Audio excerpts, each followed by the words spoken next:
Thank you for the kind introduction, Dr. Archer. I thought you were going to use up all of my tea puns.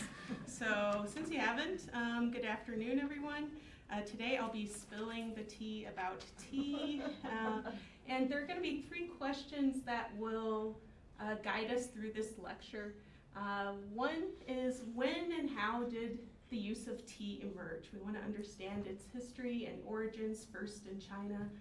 And then how did it spread to the rest of the world? It becomes a hugely important global commodity that many people drink today. So how does that happen? And how did China lose its monopoly on the production of teas? Because for many centuries, that was the case, that China dominated the production. But this will change in the 19th and 20th centuries. So let's begin first by considering its origins. The tea plant we can see here is Camellia sinensis, and it has been cultivated and consumed in East Asia for over 1,000 years before it becomes this global commodity in the 17th century. The Chinese, as we've been saying, were the first to consume tea as a beverage, and even before that, they were using it as a medicine. And tea, if we're considering it as a beverage, is really only involving the top couple of leaves, the top couple of shoots of the tea plant. So you see this leaf right here and maybe this leaf right here. That is what you are drinking. That is what you are consuming, right? The other parts of the plant are too tannic, they're too bitter, they really can't be used.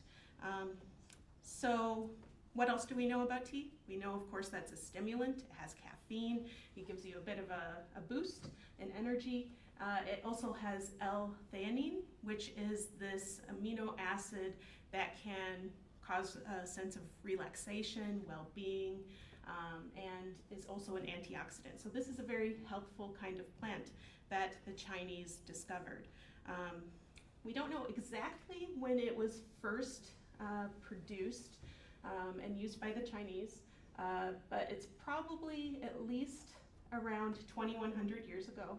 And it was likely first discovered here in western Yunnan and Sichuan provinces in the mountains, and then cultivated from there. And we have evidence from at least 2,000 years ago that this plant has been found in tombs of kings, and chemical analysis has been done to show this tea plant was spreading throughout China. Now, I said that tea at first was used as a medicine. So in its very early days, in ancient times, it was kind of cut up, diced up, and mixed with other plants. So for instance, shallots and dogwood and ginger, other things, and it was boiled up, and that was used as a medicine, maybe to relieve stomach discomfort or to help with a fever, things like that.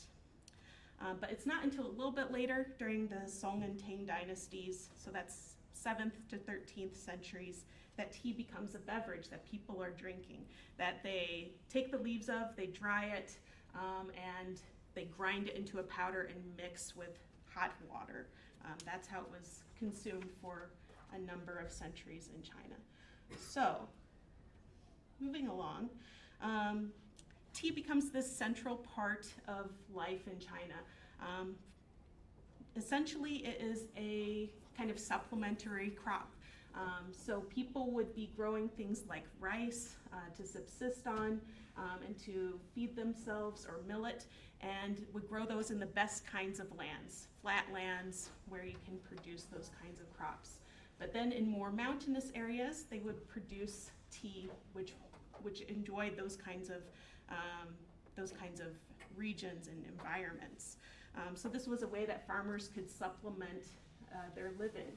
And so we have tea producing areas, especially emerging kind of here down along the southeast coast in Fujian province, a mountainous area, and also a little bit further inland in Jiangxi as well. So this becomes a really important part of the economy. And it also becomes a hugely important part of culture, especially as people start to drink tea in the Song and Tang dynasties, as we said.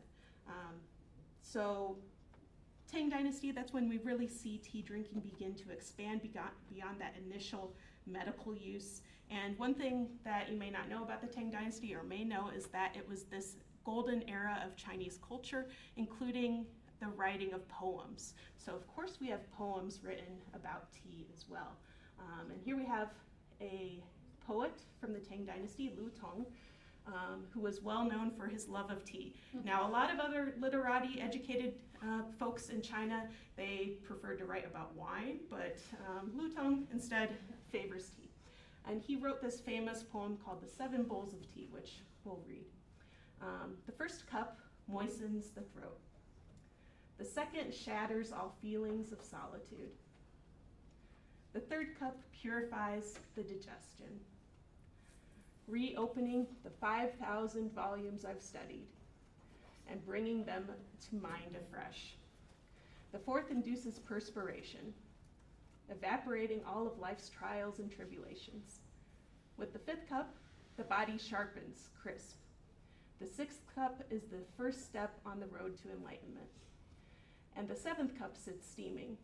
It needn't be drunk, as one is lifted to the abode of the immortals. So after a description like that, who wouldn't want to be drinking tea, number one? But number two, you guys should be drinking tea, because what does it say? You can go back and remember all those books that you studied and read, right? But beyond that, something stands out to me as someone who has drank tea a couple of times in a tea ceremony in China, referred to as Lao Ren Cha, or old person tea. I know, right? That's a really kind of mean way to describe it. But in this style of tea, maybe you've tried it, you take really nice tea leaves and you steep them several times, right? So you pour boiling water on it once. The first wash you don't even drink, but then you steep the leaves again and you drink that. You drink your cup, you share with your friends. Then you steep it again and you drink that, and you steep it again, and you might go through 7 or 8 cups in that fashion, right? So I think that's what our friend Lu Tong is referring to here when he's talking about 7 different cups, right? And each of them are a little bit lighter than the last, right? As you go through different steepings, new steepings of the same tea. There are other places where we see writings about tea in Tang Dynasty China. So for instance, there are references to tea in a book called Analects for Women by Song Ruzhao. And this is a prescriptive text. It's telling women how they should live their lives according to Confucian tenets, right? According to Confucian ideals.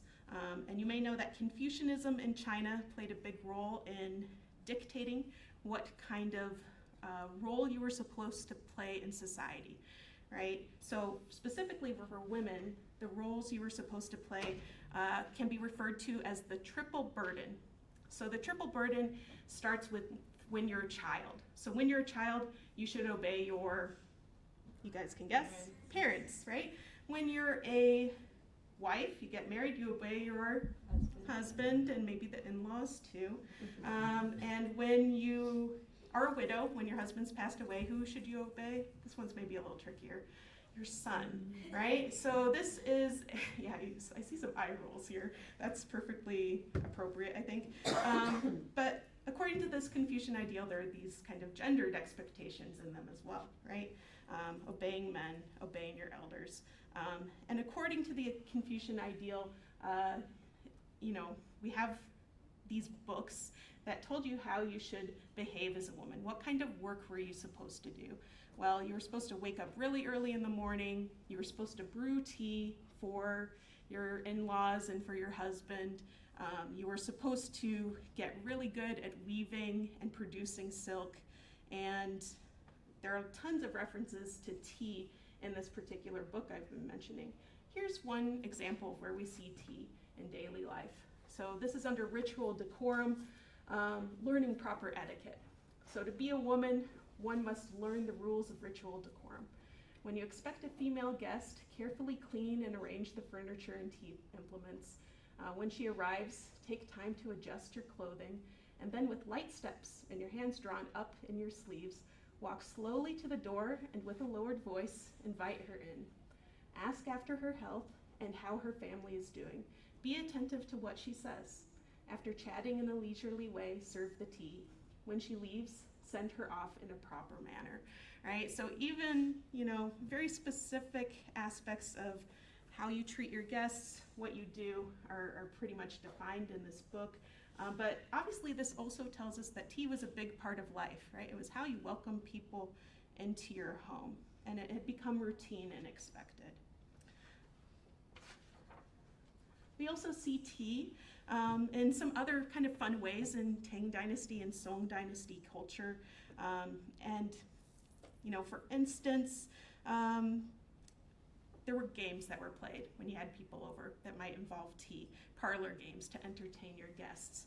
And one game enjoyed by aristocrats was called Do Cha, and Do Cha is tea contest. So for this game, you would have a judge, right, one impartial person, neutral, who was designated, and then each participant would prepare a cup of tea, a variety that was mysterious, that people didn't know what it was.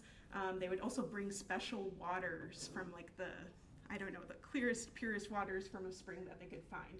And then everyone had to try these different teas, and only the person who made it and the judge knew what the tea was. And so to win this game, you had to be the best at guessing and discerning what kind of tea it was. So you're showing off your connoisseurship of this tea, and then at the end you might get some special prizes from the host who had this party. So here we see tea being a really important part of being an elite person, right? You're developing skills related to it. What I find even more fun is language related to tea in Song Dynasty culture. So here's an example. When you greet someone, what do we usually say? We say, hey, how are you doing, right? In Song Dynasty China, you might instead say, have you drunk tea already? Right? So, 你喝茶了吗? And so that makes some sense. Today in China, you can do something similar. You don't ask someone if they've drunk tea, but you can ask them, have you eaten yet? And that's a greeting. Another way that we see drinking tea in culture is it's a way that you might refer to the passage of time. So for instance, if you want to say that something happened super quickly, you could say, it occurred in less time than it takes to drink a cup of tea, right? Very quickly. So there are linguistic changes, there are social changes that are happening along with the popularization of tea. What I won't get into is what we see in this image here, the different implements, teapots, brushes used to stir the tea, all kinds of material culture is changing as well. So how does tea spread? Well, tea spreads in a couple of different ways, and as you can see, Buddhism is going to be a big part of that. In East Asia, during this period, the medieval period, China had a very strong position, and it exercised a great deal of influence culturally, particularly in Japan, in Korea, and in northern Vietnam. So those are places today where you can still see evidence of that. And this cultural kind of power and influence came about, and it was expressed in a couple of different ways. So for instance, the Chinese writing system spreads across these countries, China, Japan, Korea. We also see the spread of Buddhism. We see the spread of Confucianism, right? This idea that you follow your place in society. We also see the spread of tea drinking along with this, and it's happening with Buddhist monks. Why do we think Buddhist monks in China might be interested in tea drinking? What do, especially the group that will become Zen Buddhists, what do they spend a lot of their time doing each day? Meditating, right? What do you not want to do while you're meditating? Staying quiet, sitting in a position you don't want to fall asleep, right? So tea helps you stay awake, stay alert, and it becomes this part of monastic life in China. When Zen Buddhism spreads to Korea, when it spreads to Japan in particular, tea drinking goes along with it, right? And so this is something that aristocrats get really interested in as well. Later, samurai, merchants are all tea drinking. And similar to what we saw maybe with our friend Lu Tong from the Tang Dynasty, we see some really positive language about the benefits of tea, right? Tea is the most wonderful medicine for nourishing one's health. It's the secret of long life. On the hillsides, it grows up as the spirit of the soil. Those who pick it and use it are certain to attain a great age. India and China are both value it highly, and in the past, our country too once showed a great liking for tea. Now, as then, it possesses the same rare qualities, and we should make wider use of it. So, more positive things about tea, right? So it'll help us study, it'll help us meditate, and now we're learning it'll help us live longer, right? So we should all be drinking tea. One thing that develops out of this liking for tea in Japan as well, that is pretty well known, is the Japanese tea ceremony, right? So the tea ceremony is this developed ritual over time of preparing tea in a very specific manner, serving tea in a very specific manner, right? Everything's done using kind of a prescribed way of moving and welcoming people to a room and decorating it. It's a highly ritualized process, and there was a 16th century tea master named Senno Rikyu that really codifies all of this. And so we have tea masters in Japan who are experts at preparing and serving this tea. They're also experts in calligraphy. They're experts in related arts as well, flower arranging, designing the setup of a room just precisely so you can have this really good, positive experience and mindful experience of enjoying tea with the person who's serving you. Now, when you think of the tea ceremony, maybe the image you get is something like this, right? This is a woodblock printing from 1897, end of the 19th century. But if you had shown someone this picture, in the 16th century when tea drinking and the tea ceremony was being codified in Japan, this would have been awful, because who was doing the tea ceremony at that period? It was men. So what changes? In the 19th century, there is a period known as the Meiji Restoration, right? And with the Meiji Restoration, Japan is trying to modernize, Japan is industrializing. There are huge shifts happening in society in response to Western incursions. And because of that, some of these efforts to modernize and to reform include education. And so the tea ceremony is brought into the classroom, and it's taken to female students, and it's shown as this way to develop etiquette and way to develop themselves and certain skills that they might learn in decorum as well, right? So this is when it becomes associated a little bit more with women as well as men. What about other parts of the world, right? So we've talked about tea spreading to East Asia. How does it spread, for instance, to Central Asia or Inner Asia? It's going to spread that way through trade, through overland routes, right? So some networks and trading routes that we might call the Silk Roads, for instance, are going to allow for tea to travel. At this point, it's still a commodity, a luxury commodity, high in demand, and this kind of overland trade, long distance trade, is going to be possible because of changes in how the tea is processed, right? So you see the tea there, right? That's maybe not how we would expect to see it, right? We might expect, dried leaves or a tea bag, but instead we have this brick where the tea has been compressed using molds, wooden molds, and it makes it much more portable. So this tea, it was traded in Central Asia, in Tibet, in Mongolia, and further abroad. In exchange, oftentimes the Chinese were really excited about Central Asian horses, right? You can read a lot of sources about the Chinese going for these horses. And another thing that we might notice is as we move tea into Central Asia is that the types of ceremonies or the types of processes for drinking the tea change. Right? So in Central Asia, if you get a cup of tea, here's one way that you might have traditional Mongolian tea, for instance. You boil your tea for a really long time, and then you might add some kind of dairy, right? Milk or cream or butter.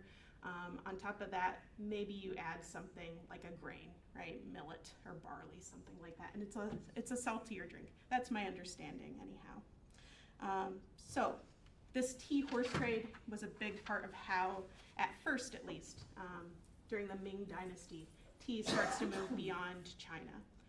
You may be wondering, how does it get to Europe? Because when we think of tea, what country do we think of? England, right?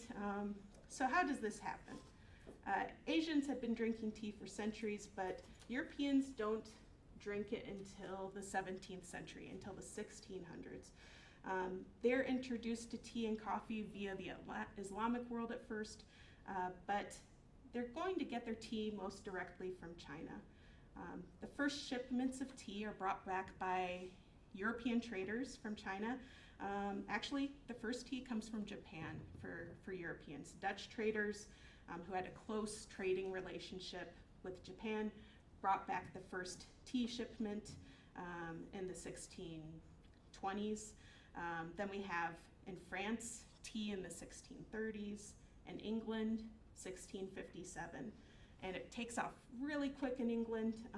Just a few decades later, we have the East India Company, not just trading for goods like spices in China, but they are now going specifically for tea. And by the 1750s, there were tea houses all over London. There were tea gardens where you could go and drink tea. And people in England were importing nearly 5 million pounds of tea in 1750. Also, just to put a number on this, Great Britain's economy during this period was consisting of 5% tea, right? Tea was a huge part of their economy.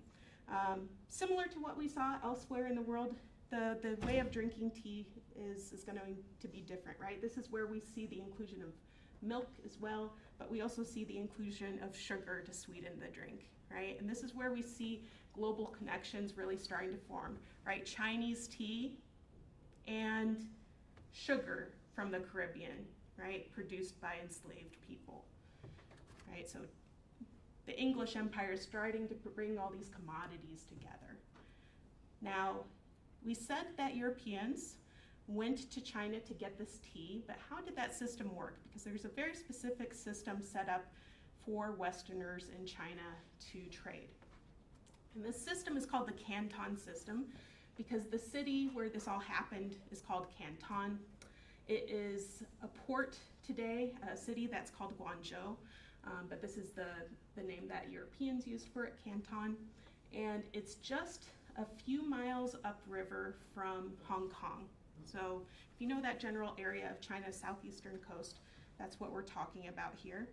And like we said, initially Europeans are coming to this port to get access to other kinds of Asian goods, spices in other ports, but here they were interested in silk and porcelain, but now tea is what they are going after. They've developed a taste for it. Now, in the 1700s, the Chinese Empire was ruled by the Qing.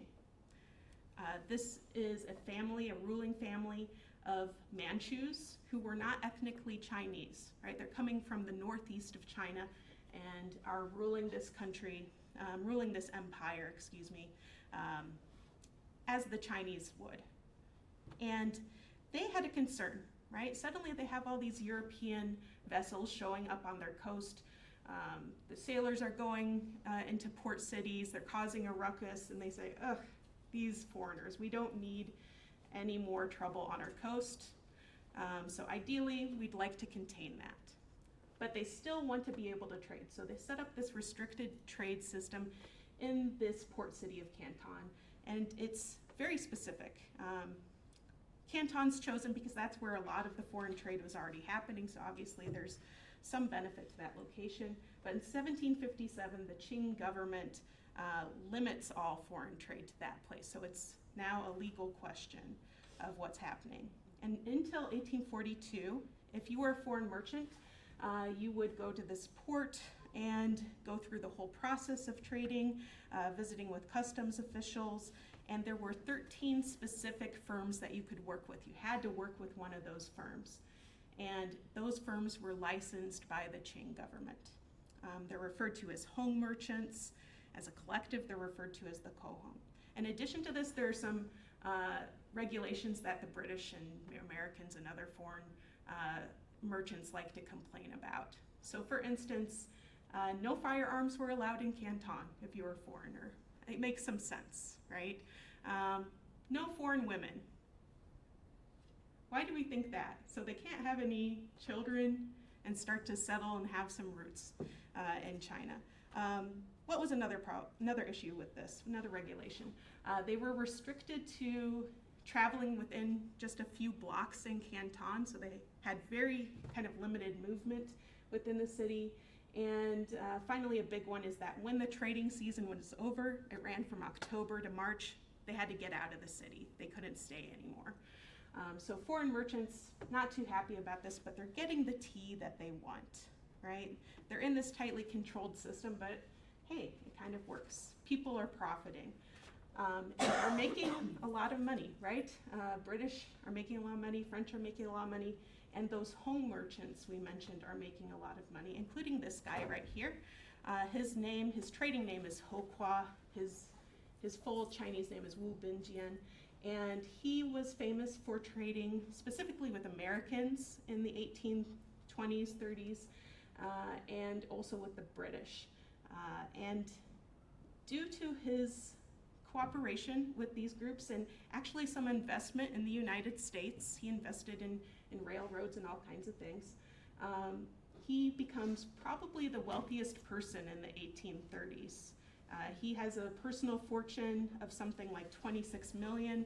I tried to do one of those conversions where you figure out how much money that is today, and it was about $1 billion.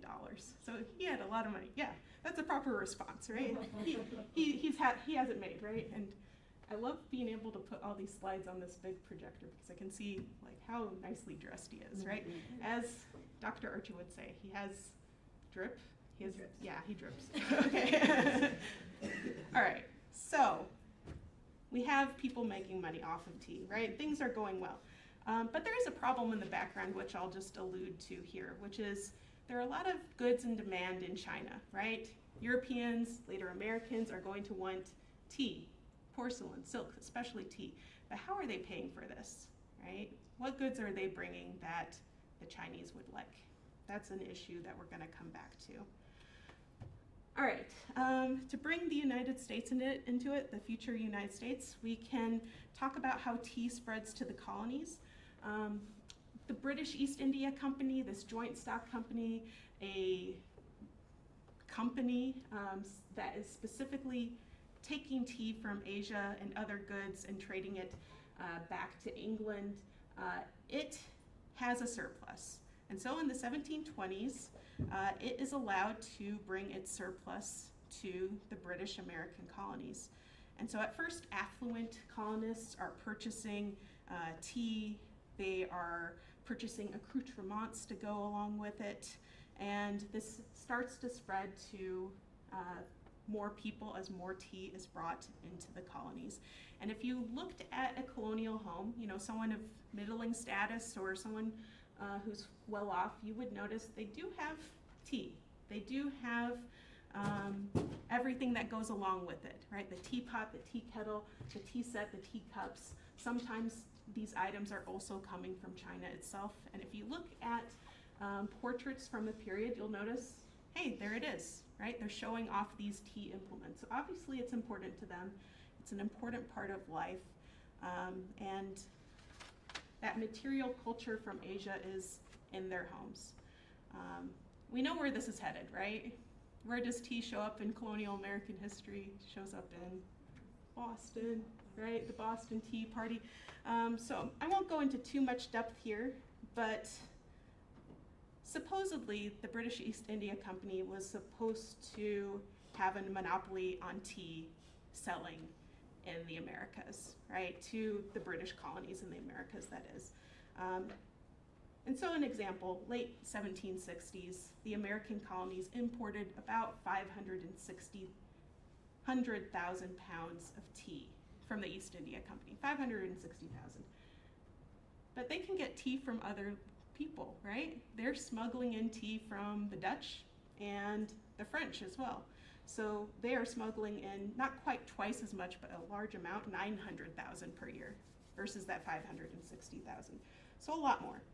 So this is a problem. 1767, the British Parliament passes the Townshend Acts, which impose duties, taxes on various goods imported into the American colonies, which include, you guessed it, tea, right? All the other duties eventually get repealed, but tea remains. At this same point in time, the British East India Company is in trouble. They have this huge surplus of tea in London, 10 million pounds of tea, holy cow. They also are in debt from conquering Bengal and India, right? And so ideally, the British East India Company also wants to get rid of this tax so that people in the American colonies want to buy their tea. Instead, the British Parliament passes this Tea Act of 1773. It allows British East India companies to go directly to the American colonies and sell their tea, and then after the fact, they can go back to London and get a rebate on these tea duties. How do American colonists feel about this? Are they happy that there's a tea duty? No, they're not. They are going to protest quite heavily. Now, we're most familiar with the protesting in Boston, right? But there were protests in other locations where tea was being landed or was supposed to land as well, like Charleston, South Carolina, for instance. But it's in Boston where the tea ships arrive and there are huge protests. The Sons of Liberty, this group of patriots, they disguise as Mohawk Iroquois, and they go to the port, the harbor, and they go onto one of the 3 tea ships in the harbor, the Dartmouth, and they throw 10,000 pounds of tea overboard, right? That's 1/10 of that surplus that the British East India Company had. And so obviously something else is going on with tea now, right? It's not just a beverage that people consume and like to drink, but now it's political, right? If you drink tea, that means you like Great Britain, you're a loyalist. If you refuse to drink tea, that's a sign that you refuse to cow to the British, right? So that's what's going on here in this image that we see, right? A political cartoon. The geography's all weird here, guys. I don't know what to tell you. Over here is, various people associated with Great Britain, including British East India Company officials. Down here we see the tea on their side, right? There are some weird little markings that's supposed to be Chinese characters. They are not. They're just kind of gibberish. Then over here we have Native Americans. Who are those supposed to be? Are they literal Native Americans in this story? No, those are the American colonists. And they're actually supposed to be the Sons of Liberty. And up here we have some, goddesses who are supporting their side. So rejecting tea meant rejecting Great Britain. People are stop drinking tea during this period in the colonies as a result. But following the revolution, they're all on board with drinking tea again. Tea drinking is back on the menu. And by the end of the war, American merchants were really excited to go to China because under the Navigation Acts, they had not been allowed to directly trade with other ports, right? They're getting all their goods supposedly from the British East India Company or from British merchants. So 1784, we have the first American vessel that's going to go to China. It's called the Empress of China. And it carries a cargo of ginseng from the American interior, collected by Native Americans, gathered by Native Americans, and silver coins, right? Remember we had that problem of how do you pay for these goods? The answer ultimately is going to be silver, but we'll come back to that. So they make the 6-month-long voyage to Canton. We have a great source of this whole encounter, Consul Samuel Shaw. He's also a supercargo, meaning he's in charge of the cargo of the ship and selling it off for its various owners once they reach Canton. He records this all in his journals. And when the Americans first arrive in Canton in 1784, there's some confusion. What do they look like? They look like Englishmen, right? And so these Chinese officials are saying, oh yeah, you're here with the British East India Company, right? They don't literally say that, but that's the impression, right? And so no, they have to explain, there's actually this new country that's just been created. Here's a map. This is where we are. This is how big we are. Much bigger than Great Britain. So you should definitely trade with us. And then, you know, they were suitably impressed, these Chinese officials. And there are some other interesting comparisons made between the British and the Americans in this section. But things go well. And actually, in just 20 years, America becomes the second largest trading nation within Canton, right after the British, right? But always the British are going to be kind of far ahead in terms of trade volume. But the Chinese home merchants who were licensed to trade with foreigners actually liked Americans more. Yeah, so that's kind of nice to hear as an American, right? Why is that the case? Well, first of all, the American traders, they're all trading individually, right? You come in one ship and you negotiate your trading deal based on that one ship. What do the British do? They come in with their whole fleet of British East India Company ships, these huge monstrosities, and demand to negotiate as a whole, right? So it's much harder to deal with the British as a result. We said that bringing goods to trade was an issue, right?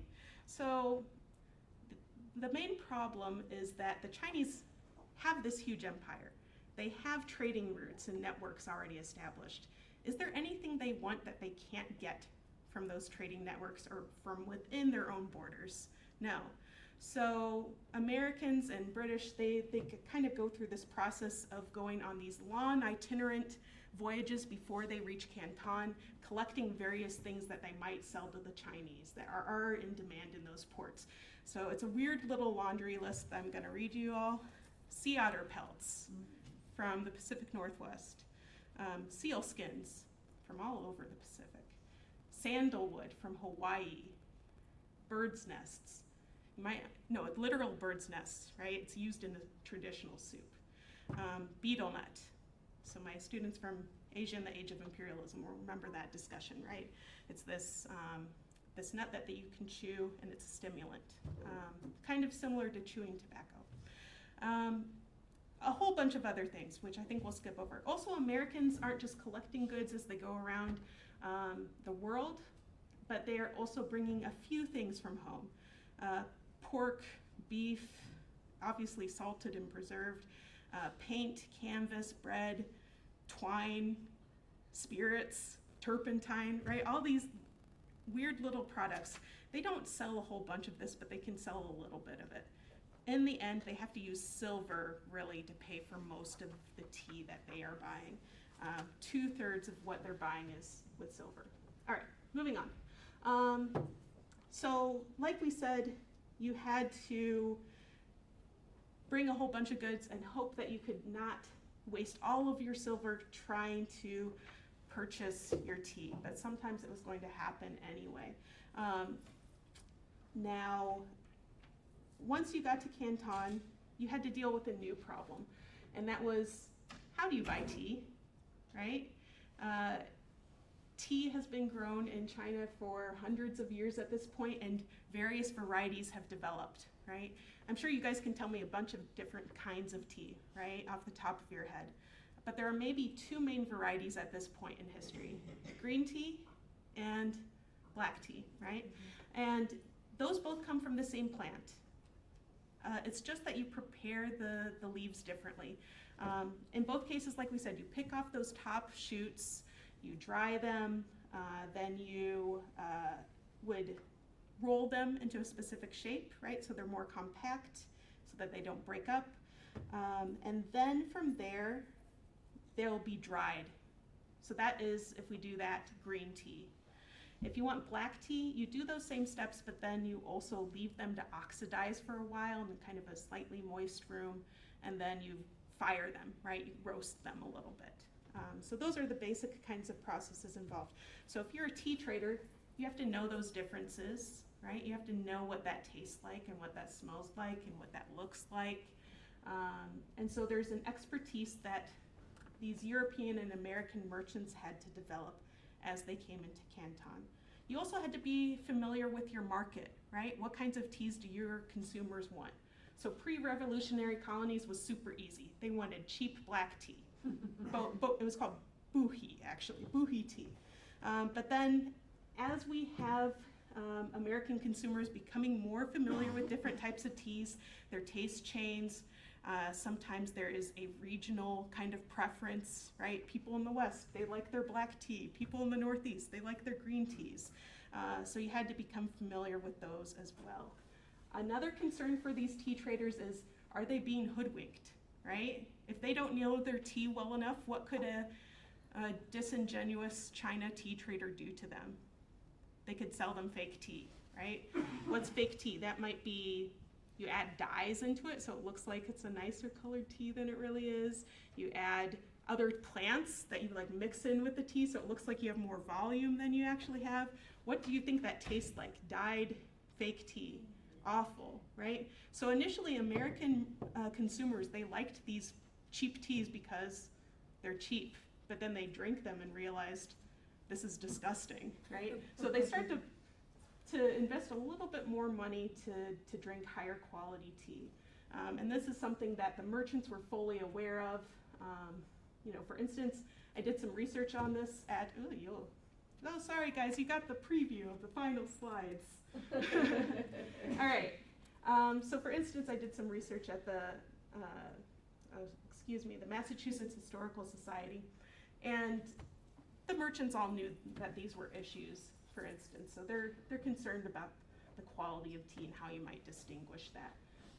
And some of the more experienced ones didn't blame it just on the Chinese merchants, so like Gideon Nye here does. Okay, so to get back to that issue, the whole issue with silver, the problem for Western merchants is that they didn't want to lose their silver, right? Of course you don't want to lose your precious metals, right? You need that. And it was kind of the economic logic at the time that if at all possible, you would hold on to that precious metal. You would hold on to the silver for your own stores. But tea was in such high demand that people had to spend their silver in order to buy the tea. So China was seen as this silver drain. It was seen as this problem that had to be solved. How do you get tea from China without losing all of your silver, right? And the answer is, you get them hooked on drugs, right? So opium. So what is this? The poppy, the papaver, the somniferum. It's this plant here, the poppy, that can be processed into opium. And it's a narcotic that by the 18th and 19th centuries is pretty widespread. When opium is consumed, and when you're consuming it, it's that sap that's dripping here from the bulb, from the bud. You could either eat it, you could drink it, you could smoke it. It gets absorbed into the bloodstream and acts as this powerful pain reliever. It slows the movement of your gut, so if you had kind of issues with diarrhea or dysentery, it would relieve that. Helps with coughs, Dr. Archer. But it also releases dopamine, right? So you feel super good when you take this stuff. I'm not saying to go try opium, everybody. It sounds nice so far, but it's not, right? Because there are ill effects as well, outweighing the benefits.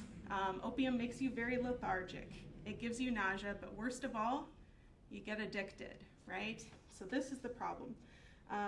China had been exposed to opium as a medicine first in the 8th century, later as a recreational drug in the 11th century, but it wasn't until the 17th century, 1600s, when tobacco was mixed with opium that it really took off.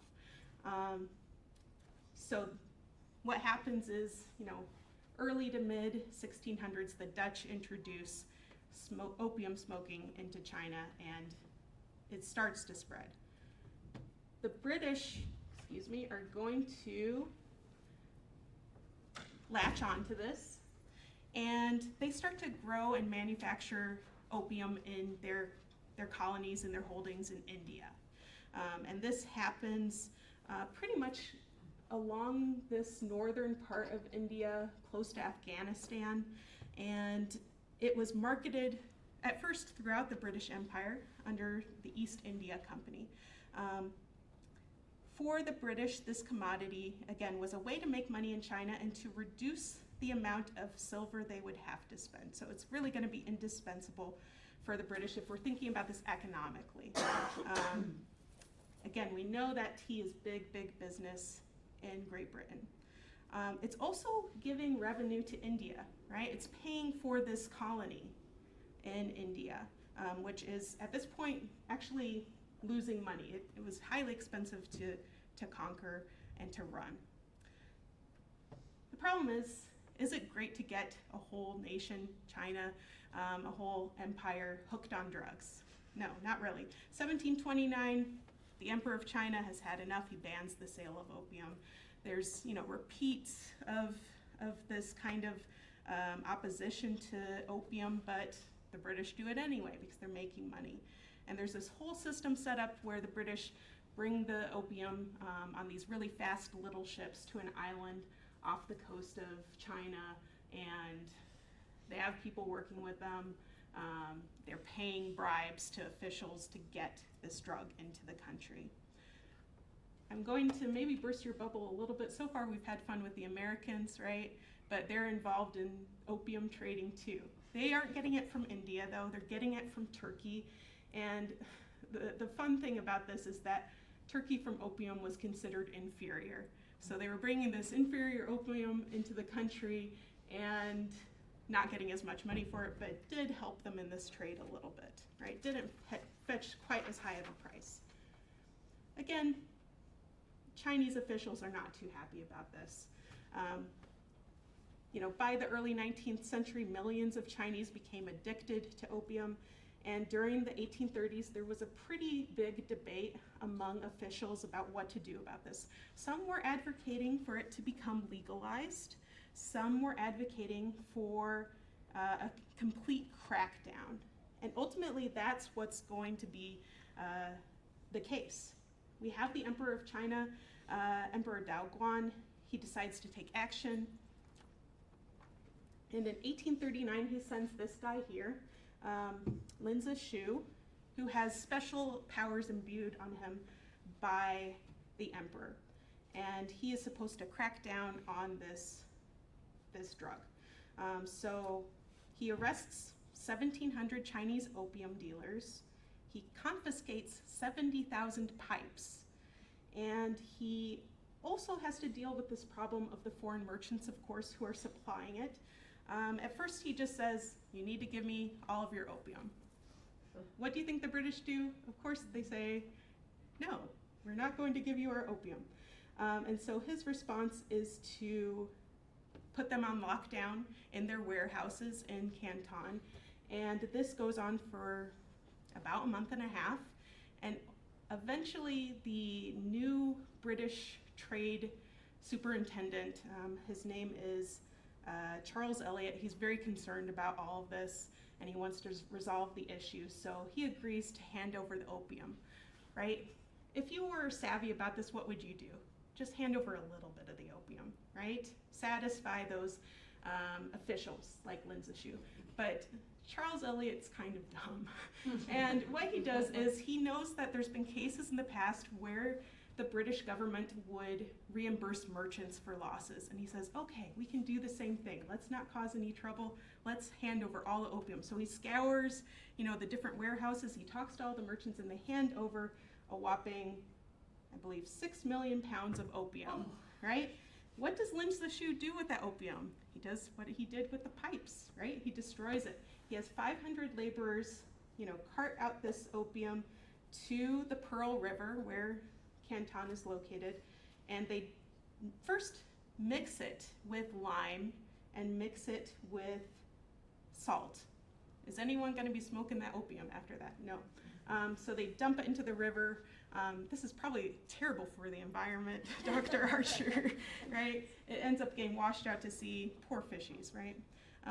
Meanwhile, Lin Zexu, continues his we shouldn't call it a tirade, I think this is just.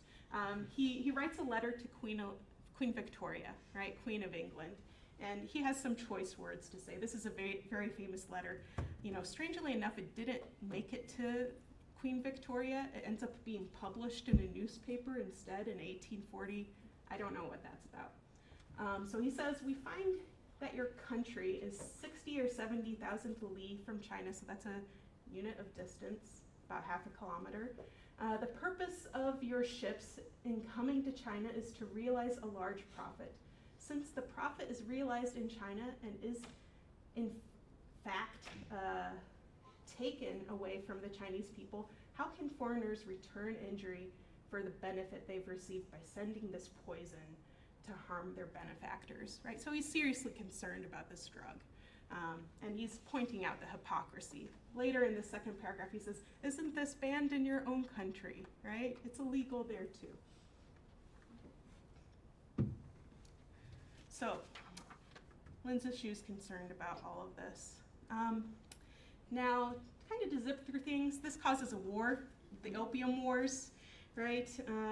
In which the British Parliament is debating what it should do about this situation. It doesn't actually have the money to pay back those merchants. So that's problem number one, which is ultimately going to lead to war. But the British public really does not want to go to war over this. But it happens anyway. And the British absolutely trounce China because of their navy, right? Their industrialized warfare that they have. One famous ship that's used in this war is the Nemesis. It's the first iron steamship, I believe, and sail-powered ship that is introduced in this particular war.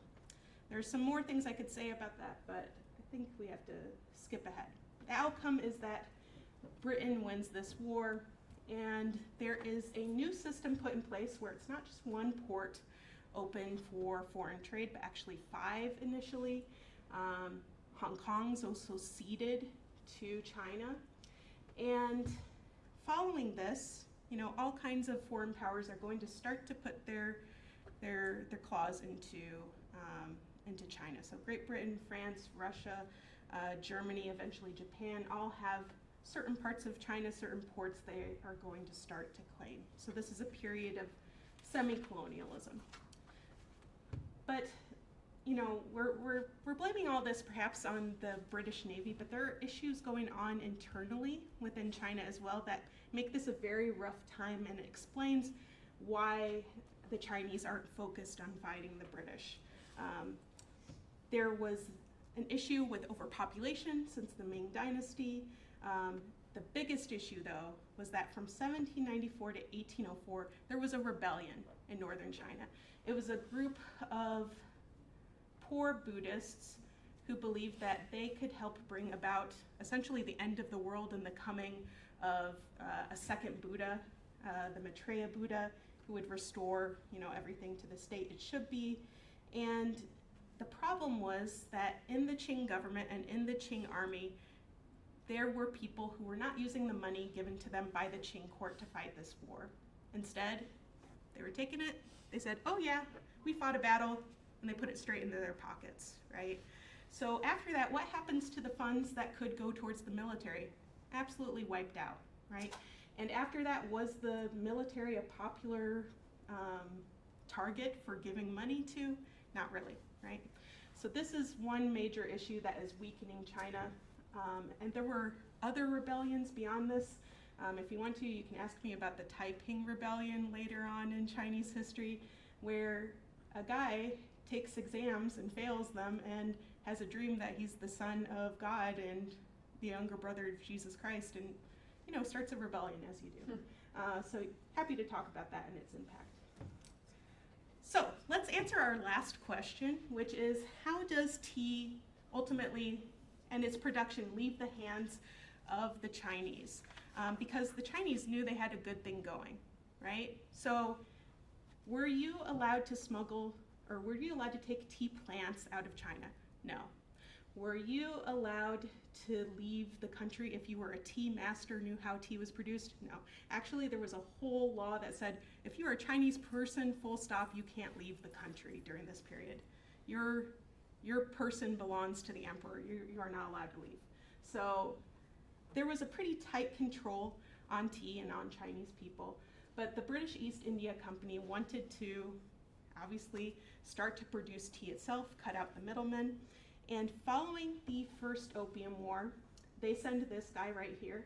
He's a botanist named Robert Fortune, and he was, very well trained, the top of his field in Great Britain, and the British East India Company says, we will pay you lots of money to go to China for 3 years and to wander around and to bring back plants, especially tea plants.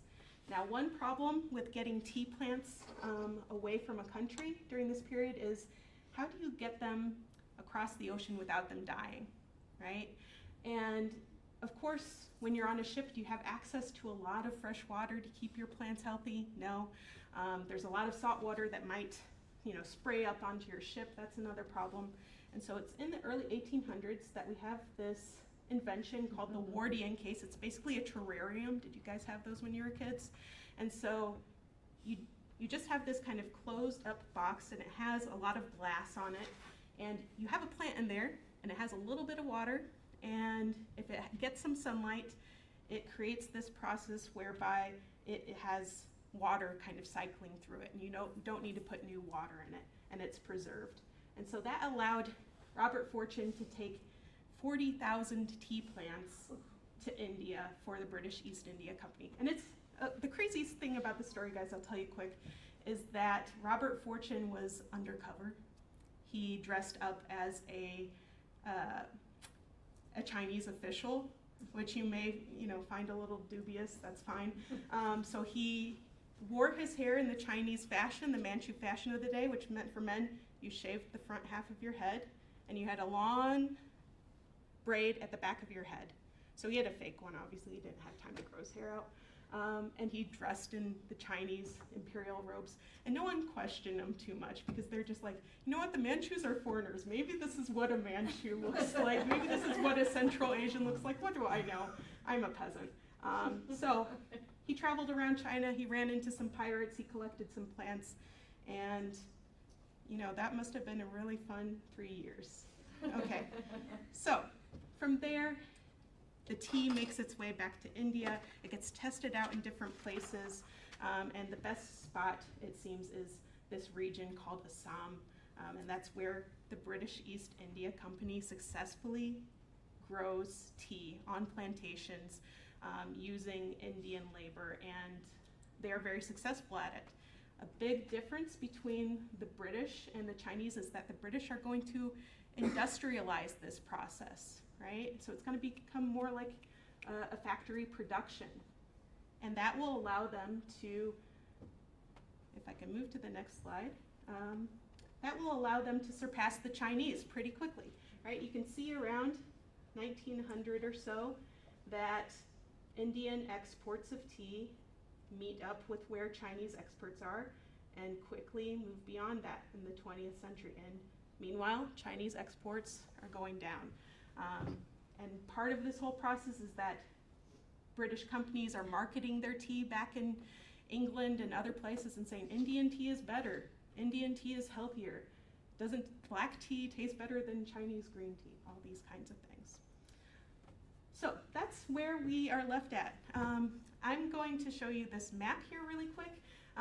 It's a little tough to see here, but those bluish colored areas are places of the world where the word for tea is basically tea.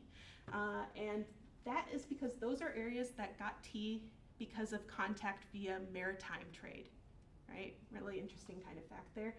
Because in southeastern China, there's this dialect, Hokkien, and that's how they pronounce the character for tea. These places that are orange colored, right? The name for tea is more coming from the northern dialect of Chinese, Mandarin, and the pronunciation of the word for tea is cha, right? So that's why you get words like chai, and I'm not sure, was it in Russian? Yeah, so pretty similar too, right? So what have we learned today? We've learned, where tea came from in China, how it became popular. We learned also how it spread via Buddhism, via Chinese influence within East Asia via overland routes, and then through these companies and individual traders coming directly to China to get this tea. And today, of course, tea is the second most drunk beverage in the world. Water is the only thing that people drink more. So it's hugely important today. And there are very beautiful ways to enjoy this tea, traditional ways to enjoy it, like the Japanese tea ceremony, or maybe Laurie cha, old person tea.